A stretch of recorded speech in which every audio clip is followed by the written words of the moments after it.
What's up, cubers? Welcome to the intermediate tutorial on speed solving the 3x3 cross. Now, in this video, I'm going to be showing you the intermediate and advanced methodologies for solving the cross. So this is all lumped into a single video. The cross, unlike, F2L or OLL or PLL or any of the other speed solving techniques, doesn't have any sort of algorithms you can memorize to speed things up. You just kind of have to learn it, essentially. So in this video, I'm not going to reveal any sort of secret, formula that'll let you solve the cross in like a split second, but I will show you a couple of steps and a couple of improvements you can make to your cross solving kind of methodology to allow you to solve the cross in under 5 seconds. Now that's kind of a tall order. 5 seconds is really, really fast, but I think it's doable. So if you guys are ready, let's get right into this tutorial.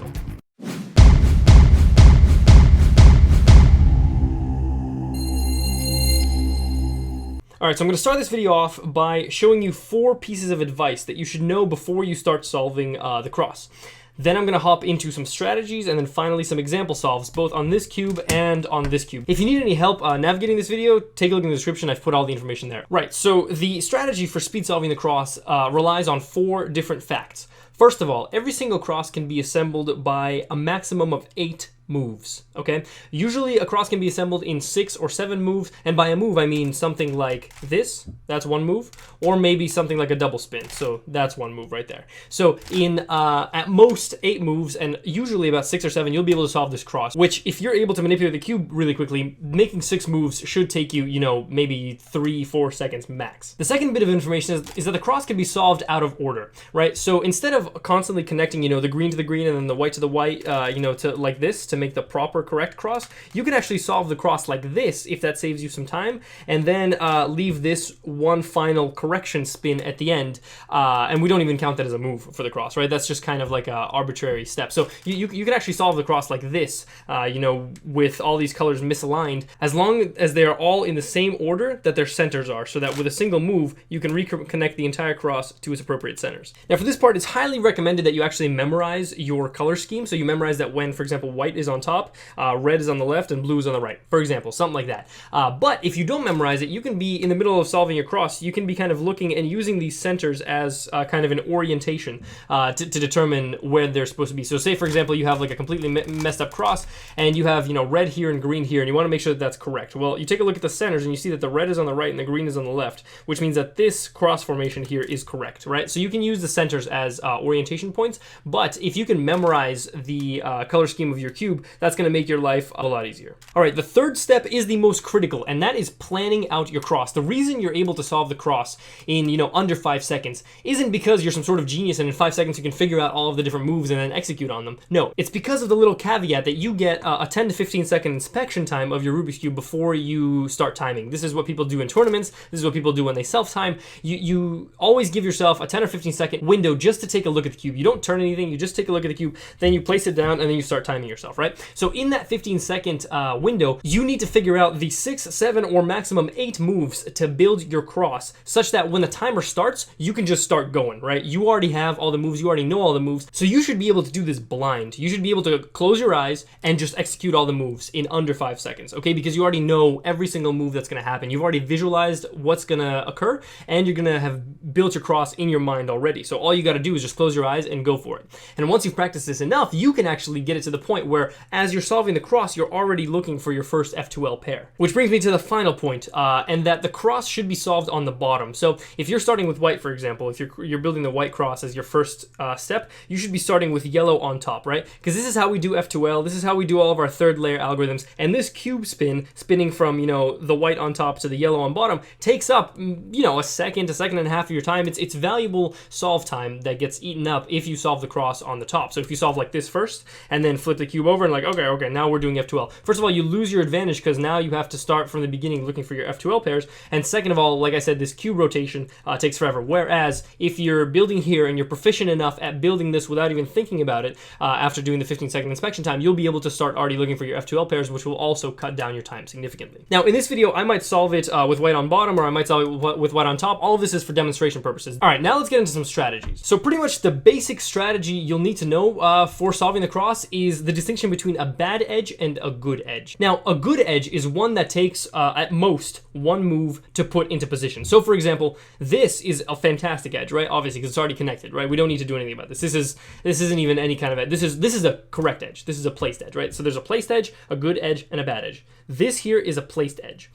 This orange and this blue, both of these are good edges. And the reason they're good is because I can take this orange and I can flick it up in a single move, and in a single move, I've connected it and placed it as a piece of the cross. Like I said before, you can solve the cross out of order, right? So this is fine. This is pretty much correctly placed now, okay?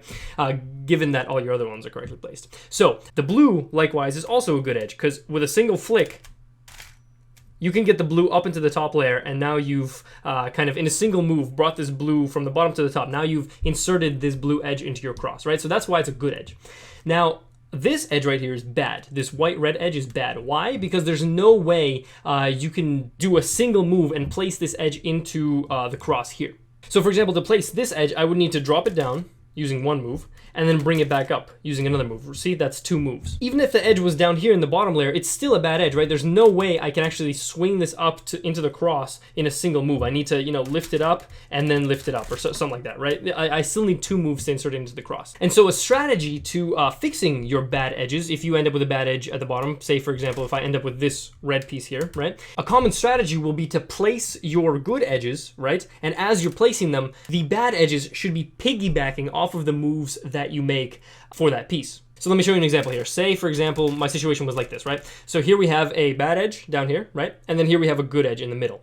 So notice that when I insert this good edge like so, this bad edge becomes good because it gets put into the middle layer. So we've essentially saved ourselves an extra step. Since we had to make this step right here anyway to insert this edge, we might as well piggyback our back edge off of that move, saving us that extra move and effectively saving us time. All right, so if the situation was like this, a suboptimal strategy would be to lift up the blue to insert this piece, right? Then to lift up the red, which is two moves now. Then to move this blue away, for example, which is three. And then to insert this, which is four, right? That took us four moves. Now, that was the suboptimal strategy. Now, what would have happened if instead of starting by inserting this blue up top, we actually took this red and put it underneath the blue? So that's one move, that's two moves to insert the blue, and that's three moves to insert the red, right? That saves us an extra move. We were able to piggyback this one, get it into the middle layer while we were raising this blue piece up into the top layer. So if we just lift this up, we lose ourselves a move. But if we take the extra time to place this underneath and then lift this up, we're able to piggyback our piece off. And very often that'll help you cut one or two moves off of your overall solve. Now, sometimes you'll end up with a situation where every single edge you have is bad. Say all four edges are down here in the bottom layer and they're all bad, for example, right? Then each of those edges is probably going to require you to do two moves, right? Which is actually where the 8 move maximum criteria comes from. It's if all of your edges are bad and each one of them requires two moves to be placed into the cross, that's a maximum of 8 steps. That's how long it took you to build your cross. So that's kind of unfortunate, but more often than not, your cross is going to be all over the place, right? And you'll be able to devise a strategy that'll help you solve this cross in about 6 or 7 moves, and you can plan all those steps out before you even start the timer. So let's get into some examples, and I'll show you some of these piggyback strategies and how you can minimize your steps when solving the cross. All right, so here's an example where every single edge is a good edge. We've got this good white-blue edge. We've got this good white-orange edge. We've got this good white-red and this good white-green. Okay, so let's take a look at this. So first of all, I see that this is already placed, right? So essentially, we're going to orient our cross as if this is a blue center, right? So you kind of have to imagine this is a blue center. I'm just going to imagine that this is correctly placed, and I'm going to build the entire cross around this piece. This is what I'm going to pick as my first piece, okay? Then I notice that this white-green edge, right, is already in a position to be placed across from this blue edge, right? And even though it's connected to red, since the blue center is opposite the green center, if I lift this edge up like so, my blue will be across from my green. So this will be a correct kind of cross placement, right? So this will be a pretty simple one-move deal, right? Then I have my orange edge piece right here. And if I lift this orange up, my orange is going to be to the right of my blue. And again, looking at our centers, my orange center is to the right of my blue center. So this here is also going to be correct. And finally, for my red edge, if I start with lifting the red edge, I'm actually going to mess up this green edge completely, right? So I want to leave this red edge to the end. But if this green edge is out of the way, if it's already lifted up, then a single move of this red edge is going to put red right here, and it's going to put it to the left of blue. And again, looking at our centers, red is to the left of blue. So in this case, the solution of the cross is actually a measly 3 moves, right? All it's going to require is us to lift up this green, to lift up this orange, and then to double lift up this red, right? That's 3 moves, right? And I can just even close my eyes and just lift up the left, turn the back, and then turn the front twice. And our cross is solved. Now, it might not look like it's solved, but like I said, one single move will realign the cross, and we don't even count that one move as a part of the 8 maximum moves for the cross. So that was an extremely simple example, but that's kind of how you can go about looking around your cross and building it out of order and saving yourself a ton of time. All right, here's a bit of a more challenging situation because it's got one bad piece this time. So our green is fine, our blue is fine, our orange is in the middle, so it's fine, but our red here is flipped, right? And before I move on, I urge you to just pause this video, take a look at this, the way this cube is structured. And I know this might be a little bit hard if you don't have your cube configured in this way, but try and maybe think as to how you could possibly minimize the solution steps to this cross. And when you're ready to go, I'll explain how I actually think my way through this. So let's see. So we've got our green and our blue aligned, which is nice, which means that we're probably going to build our cross here correctly. So we're not going to build it offset this time because we've got 2 edges that are aligned, which is extremely useful. And in fact, they're aligned in such a way that normally you could just, lift both of these up and have a great start to a cross. And, lifting both these up is just a simple middle move down, right? And then we're in a good spot. But that completely ignores our middle piece here, and it ignores our really bad red piece here. And so I want to make sure I focus on both of these before I actually go ahead with the simple solution here. So what I see is that I want to piggyback this red piece off of either this green or this blue lift up, right?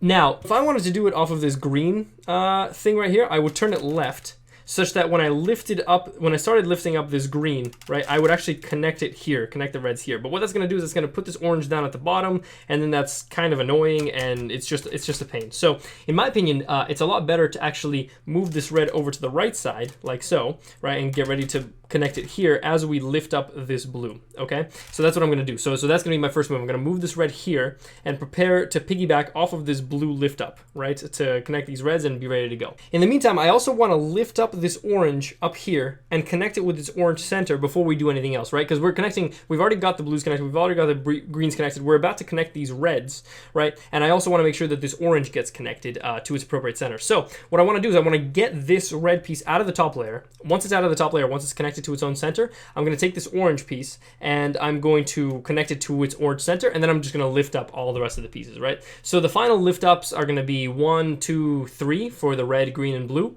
and then moving this orange is going to be 1, 2 moves, and moving this red is going to be 1, 2 moves. So that's going to be 7 moves overall, right? And so here's how we're going to do it. So again, I can pretty much do this blindfolded. If I turn the top layer like this, 1, then I take it out of the top layer, 2, so now these are connected. Now I lift up this orange into the top layer, 3.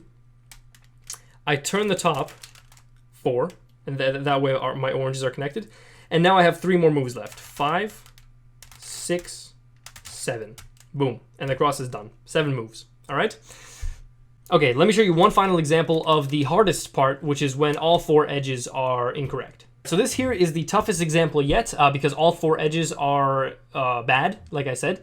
So all of these are flipped and incorrect. And the way we deal with this kind of situation is we try to correct one of these edges at least and piggyback the correction of the other off of the correction of the first. So what I mean by that is, say for example, we wanted to correct this white-blue edge, right? Notice that if we correct it by putting it into the middle, we also end up correcting the white-red one because they're both connected, they're both kind of together on the same face, right? So if we do this to correct the blue one, we'll also correct the red one, right? And that kind of saves us a little bit of time. Over here with this pair, with this white, green, and white-orange pair, I can see maybe if we lift this up like so. So if we correct this one and connect it with the orange, and then we lift it up to connect it with the white, we actually connect this white-green with its green center and get it ready for placement into the cross, right? So these kind of little shortcuts are going to be kind of useful for us. So let me bring this back. Okay, cool. So this is how the cube was before. So let's see. So if we take advantage of all of this stuff, we can actually, so we can connect this orange here, like I showed you guys, right? We can lift this up and connect it here. Then we can connect this green to its green while placing the orange into the cross, right? So that's 2 moves, and now we've got our green connected.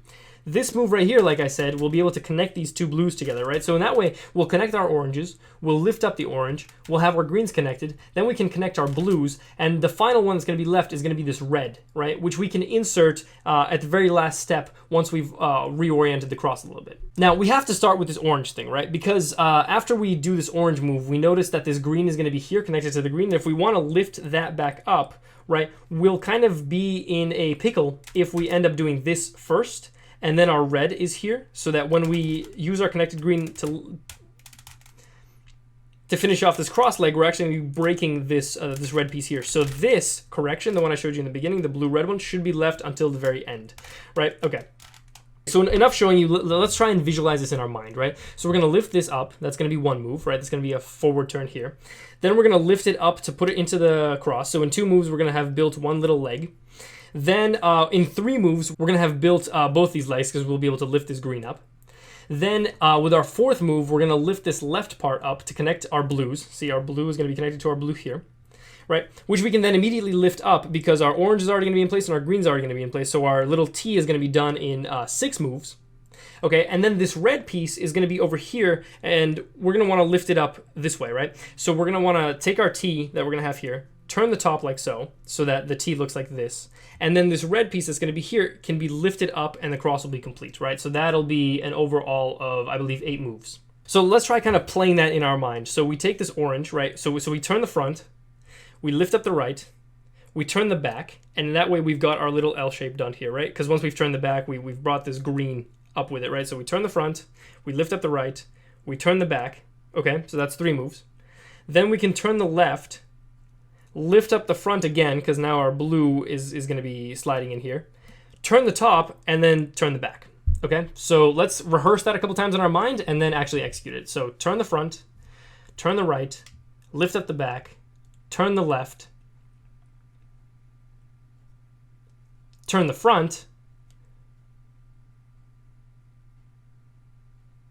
turn the top, and then bring the back out, okay? And if we were gonna do this in a regular speed solve, we'd actually do it upside down, right? So here we would turn the front, turn the left to connect those greens back there, okay? Then we would turn the back, and now our orange and our green should be connected down here in the cross, okay? Then we can turn this here to connect these blues. We can bring this down, turn the top, put the red in, and be done. Whew, oh my goodness. So this is a lot to remember. This is one of those hard times. This is why you need to practice across a lot, because you need to be able to visualize this, and you also need to build out your memory to be able to kind of execute on all these steps. But let's try it. So turn the front, bring down the left, turn the back, turn the right, lift this up, turn the top, turn the back, and then the cross should be done. So now we can just bring this back, and there it is. There it is. The cross is done. I actually did that with my eyes closed. If you want, you can mix up your cube and try and get it in the same position and try and kind of memorize through those steps and do it yourself. So if you're able to do that blind, that means you're already way ahead of the game, right? If you're able to do it on the bottom blind in 8 steps or less, that's it. That's all you can possibly do for the cross. If you're able to memorize all of that in 15 seconds, execute on it, you're good to go. You're going to be able to solve this cross in under 5 seconds. And that's pretty much it. That's the great big secret to solving this cross. I guess before I wrap this up, the basic strategy, like I said, to practicing the cross is to try and mix this up, every which way. Try and plot out a map, and then close your eyes and solve it. And once you can consistently do that with any sort of mixed up cross, right, on a regular cube, obviously, not on one peeled like this, although you can peel yours if you have like a throwaway cube and you want to practice a little bit, you mix it up, you take your time, you can take a minute, 2 minutes, whatever it takes to be able to close your eyes and then really quickly execute on it. Then you can move on to actual challenges, right? So you can challenge yourself to only take 45 seconds to plan, and then only take 30 seconds to plan, only take 15 seconds to plan. Once you get it to the point when in 15 seconds you can consistently plan this out and solve it blind, then you can move on to the final master step, which is solving it, planning it out in 50 seconds and putting in the moves without closing your eyes, but while paying attention and seeing where all the other edges are to try and get ready for your first 2-layer solve. So that's it for this video. Thank you very much for watching. Like I said, the cross is a very, very challenging thing. If you really want to perfect these skills, you can practice this a ton, although some people suggest that you just practice, building the cross and doing F2L at the same same time. I personally think it is worthwhile to put in a day or two of just blindfold solving the cross from any single given mix-up position on the cube. So try and plot it out in 8 steps or less, and then execute on it. But you can kind of do whatever you want. Like I said, doing the cross really fast is a challenge, but if you learn all these techniques, you'll be able to solve it in under 5 seconds. Now, if you didn't think this was enough, or if you thought it was a little bit confusing that this whole cube is peeled and doesn't really look realistic, I'm going to put out a separate video. It's going to be unlisted, but if you want to see it, it'll be in the description, or you can click right here to go to it, where I'll just show a couple of random mixed up examples, not planned out examples, just random mixed up examples on this cube of how I would plot it out and then how I would proceed to solving it, okay? But other than that, thank you very much for watching. Hopefully this helped you guys a lot. Let me know in the comments if it didn't. I can always make additional help videos or explain some more stuff if it's unclear. This is a really tough video for me to make, like I said, because there isn't really a secret to this. You just have to practice it a ton. But hopefully this helped. If you would like to learn some finger tricks to help your cross-building abilities, you can check out that finger trick video right here. If you'd like to learn about different types of cubes, you can check that out right there. If you'd like to just move on to F2L, you can click that right there. And if you'd like to start this entire speed cubing sort of series from the start, you can click that right there, and that'll take you to a playlist. Other than that, thank you very much for watching. Hopefully this video helped you out a little bit, and as always, happy cubing.